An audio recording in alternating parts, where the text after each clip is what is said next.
Best of 5च्या रूल्सबद्दल students आणि parents अजूनही confuse असतात. परंतु बेस्ट ऑफ 5 हा रूल समजण्यासाठी खूप सोपा आहे. चला, आज तर तुमच्या सगळ्यांचंच कन्फ्युजन मी दूर करून टाकतो. बेस्ट ऑफ 5% म्हणजेच इंग्लिश हा एक सब्जेक्ट कंपल्सरी करून बाकीचे जे 4 सब्जेक्ट्स आहेत ज्यामध्ये तुम्हाला हायेस्ट मार्क्स मिळाले आहेत, अशा 5 सब्जेक्टशीच एक पर्सेंटेज काढली जाते. त्या पर्सेंटेजला म्हणतात बेस्ट ऑफ 5%. याचा मुलांना फायदा काय होतो, तर काही मुलांचा मॅथमॅटिक्स हा सब्जेक्ट वीक असतो, तर हा सब्जेक्ट आपल्या पर्सेंटेजला अफेक्टच नाही करणार.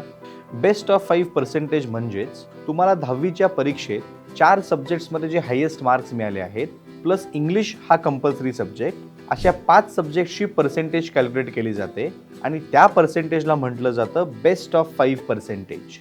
आता हीच पर्सेंटेज पुढे 11th स्टँडर्डच्या ॲडमिशनच्या वेळेस आपल्याला महत्त्वाची ठरते, कारण याच्याच मार्क्सवरती पुढे आपले कॉलेजेस ठरतात.